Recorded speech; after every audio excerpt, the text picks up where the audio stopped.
Halo semuanya, Assalamualaikum warahmatullahi wabarakatuh.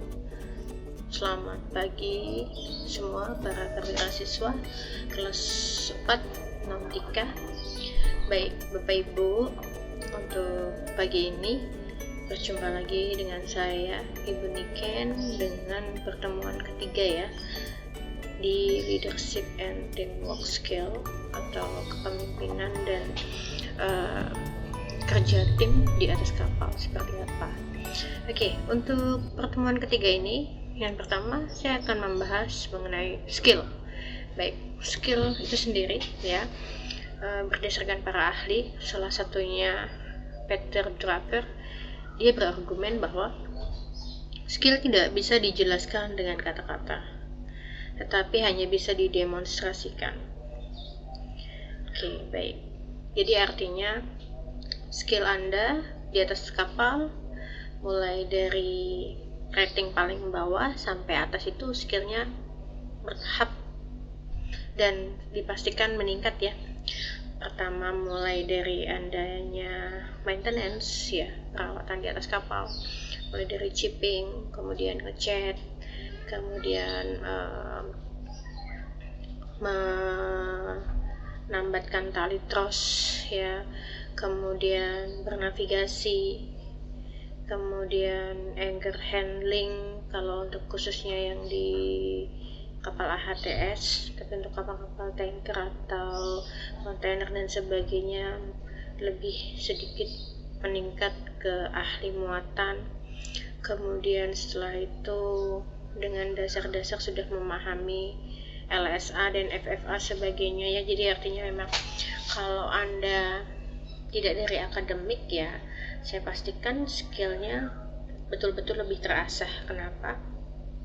Karena di atas kapal itu memerlukan masa layar yang panjang, sehingga bisa dipastikan skill itu meningkat dan bertahap. Dari mulai bosun ya, atau mungkin pelayan, koki ya, kemudian bosun, EBI, lalu perwira muda atau mualim junior, kemudian perwira senior, dan setelah itu tingkat tertinggi yaitu chief engineer atau kapten di atas kapal. Jadi memang benar Bapak Ibu, skill itu tidak ada teorinya ya. Skill itu butuh pengalaman yang langsung, ilmu terapan yang langsung dipraktekkan berdasarkan masa layar, khususnya di atas kapal ya. Karena di sini juga dijelaskan ya, skill ini bisa didapatkan melalui magang. Kalau magang berarti artinya Anda khususnya kalau dari akademi ya pasti mengalami atau melalui masa-masa kadet ya, sama juga ya masa praktek layar seperti itu, karena di situ adalah basic dari pengalaman Anda pertama kali menginjakkan dan bekerja di atas kapal itu seperti apa. Nah, Drucker ini banyak sekali nih Bapak Ibu menulis ya teori-teori mengenai leadership, teamwork and management. Oke, dari fungsi pemimpin yang sebelumnya kita bahas ya, bisa dijabarkan sebagai berikut. Pemimpin mempunyai fungsi ya, menjadi teladan atau role model ya, artinya kalau pemimpinnya strict dipastikan anggotanya mengikuti, pemimpinnya tegas dipastikan anggotanya juga mematuhi. Sebaliknya, pemimpinnya modinya santai, cowboy ya, saya rasa anggotanya juga mengikuti karena adalah sebuah cerminan ya. Kemudian yang kedua, mengilhami visi yang dianut bersama ya. Visinya apa dalam sebuah leadership di atas kapal? Visinya agar operasional keselamatan pelayaran meningkat. Nah, kan seperti itu. Misinya apa? Ya, berarti artinya harus comply dengan ISO code, harus siap menghadapi audit internal ataupun eksternal, seperti itu ya. Kemudian menggerakkan orang lain. Menggerakkan orang lain bisa dilihat dari cara dipastikan anggotanya mematuhi dan bekerja secara disiplin di atas kapal, kan seperti itu. Mempertanyakan proses. Nah, kalau sudah bekerja, bosun sudah adanya maintenance, malam 1 jaga muatan, malam 2 bernavigasi, malam 3 alat keselamatan. Akankah ada double check dari seorang leader atau nahkoda? Pasti. Artinya nahkoda juga harus selalu confirm dengan segala kegiatan masing-masing anggotanya, karena masing-masing anggotanya juga punya tanggung jawab ya sebagai pemimpin juga di atas kapal. Kemudian yang kelima, mendorong semangat, ya, encourage the heart. Artinya seperti ini Bapak Ibu, pemimpin tidak hanya memerintah, tidak hanya mengutus, tidak hanya memberi arahan, tapi dia juga sebagai motivator, sekaligus sebagai role model yang berharap bisa menggerakkan semua anggotanya untuk mematuhi semua perintahnya dengan satu visi dan misi yang sama.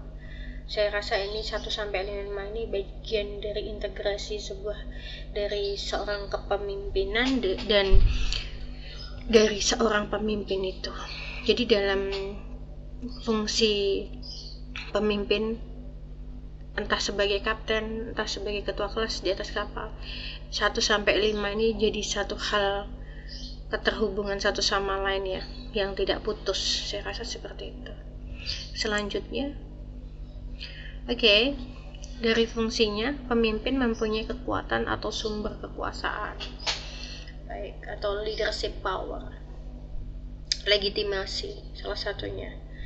Ya, jadi seorang pemimpin mempunyai hak, mempunyai kewenangan terhadap jabatannya untuk merubah suatu hal yang tidak sesuai atau menambahkan suatu hal yang dia rasa perlu, seperti itu. Salah satu contohnya mungkin di dalam ISM code ya, ada yang tidak sesuai, seorang nahkoda punya hak untuk memberikan masukan kepada perusahaan pelayaran untuk menambahkan segala aturan yang berkaitan dengan safety ya, seperti itu. Kemudian yang kedua, mempunyai atau berhak mendapat imbalan yang besar atau kecil tergantung kekuasaan atau porsi tanggung jawabnya masing-masing. Ya, seperti halnya mungkin Pak RT Anda ya, di lingkungan Jakarta itu Pak RT sudah mendapatkan suatu kompensasi setiap bulannya ya, sekalipun hanya dalam circle masyarakat lingkungan dia sendiri, itu ada imbalannya Bapak, ada honornya seorang Pak RT ya, seperti itu. Dulu kan nggak ada, khususnya di Jakarta ini sudah lama ya, sudah lama ada, cuma tidak diikuti dengan provinsi lainnya. Kemudian yang ketiga, ada juga yang sifatnya paksaan. Artinya begini, pemimpin mau tidak mau, the power of kepepet, harus memaksakan dirinya melakukan do the best ya, melakukan hal semua itu yang terbaik. Jika tidak, ya pasti dia dapat sanksi, dia dapat hukuman, dia mendapatkan klaim, dan itu menjatuhkan nilai seorang pemimpin itu sendiri, seperti itu. Yang keempat, ahli. Kalau kita bicara ahli, setiap orang punya ahli atau bidangnya masing-masing. Nah, ini ahli ini paling tidak dalam suatu lingkup organisasi atau komunitas, seorang pemimpin harus mempunyai keahlian yang menonjol daripada yang lainnya, sehingga dia bisa dipilih dan disepakati untuk menjadi seorang pemimpin, seperti itu. Kemudian yang kelima, referen menjadi figur yang punya daya tarik tersendiri. Begini, kalau kita bicara figur ya, seseorang, setiap orang Bapak, saya pastikan mempunyai daya tariknya masing-masing, dari pembawaannya, karakternya, cara berbicaranya, cara berjalan, cara memandang, cara memperlakukan, mempunyai daya tariknya sendiri. Minimal seorang pemimpin harus wise, harus bijak menyikapi segala hal ya, dan mengamati segala sesuatunya dengan tenang dan diselesaikan dengan musyawarah seperti itu menjadi daya tarik tersendiri menurut saya ya. Yang keenam, informasi, karena mempunyai informasi yang tidak dipunyai orang lain. Nah, dia mempunyai knowledge yang luas, wawasan yang lebih daripada anggotanya di situ, sehingga dia terlihat smart ya, terlihat punya kemampuan berkomunikasi dengan baik, sehingga mereka dipercaya untuk menjadi seorang pemimpin. Saya rasa itu hal-hal yang dimiliki seorang pemimpin ya, selain daripada fungsi ya, dia harus punya kekuatan. Nah, kekuatannya antara lain 1-6. Jadi saya pastikan 3-4 poin pasti ada ya.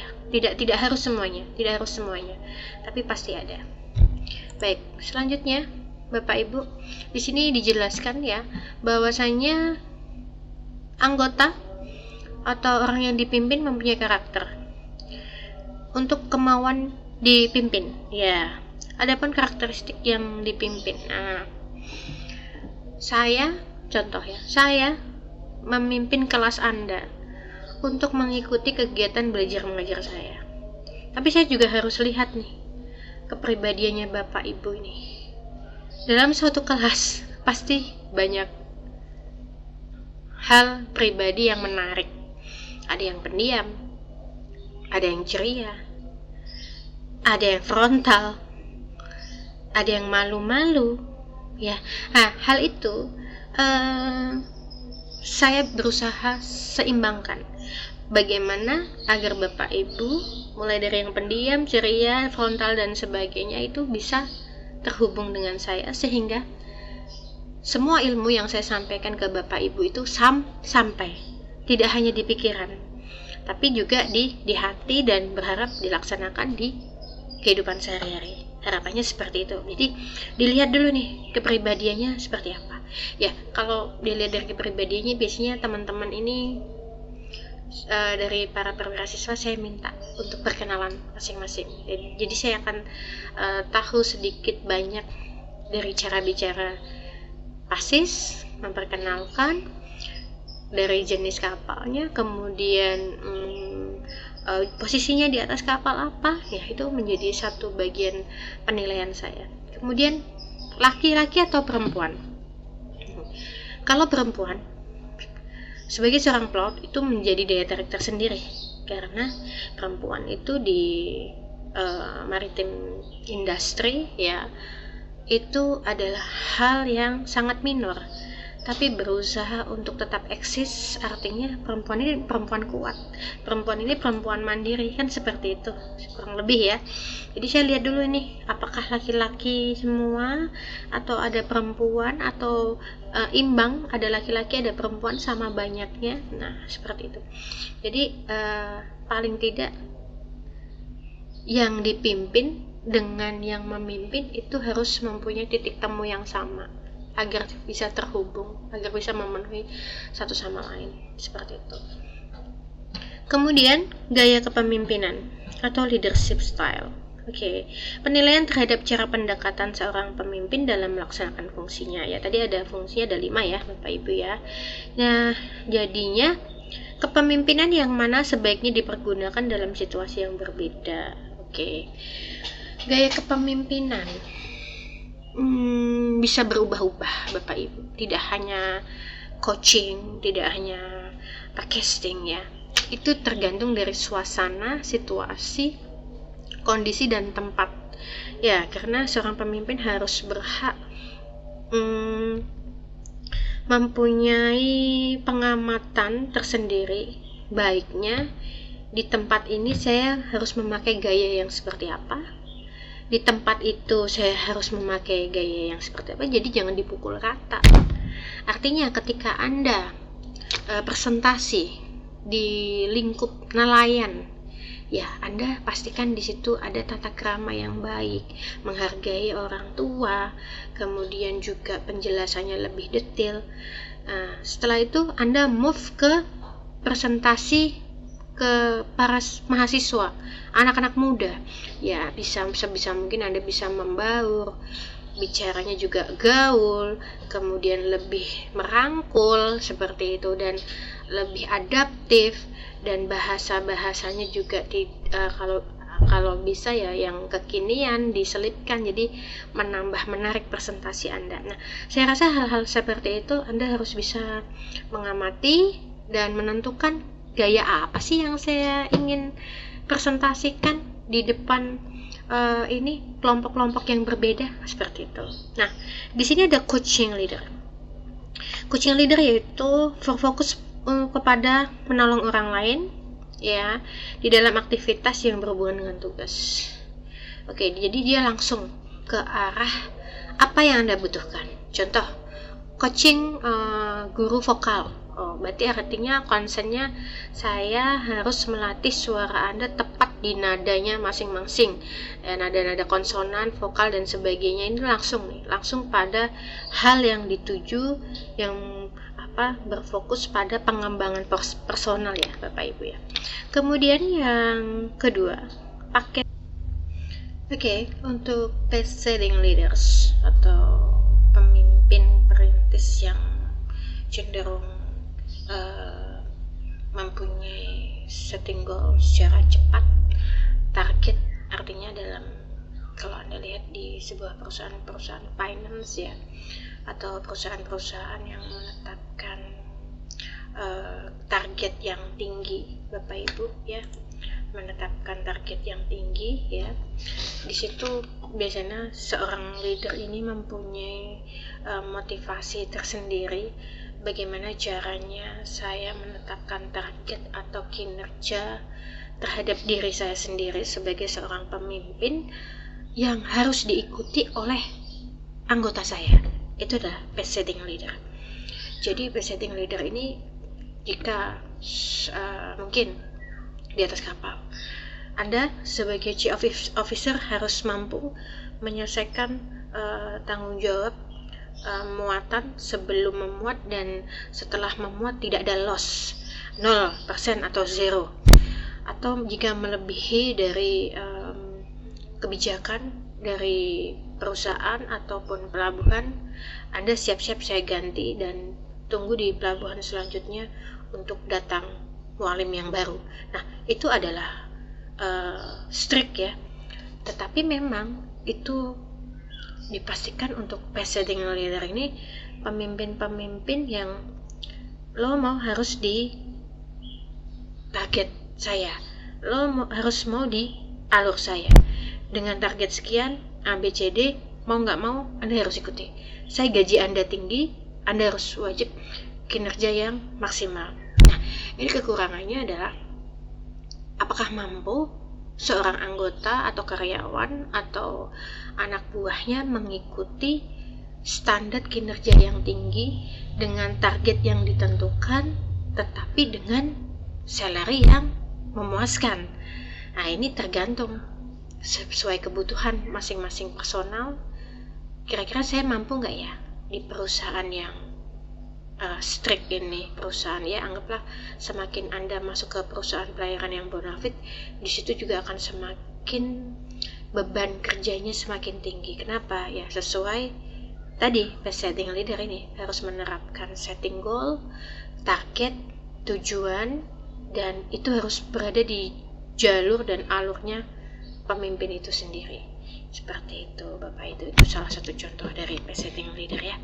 Kemudian selanjutnya, democratic leader.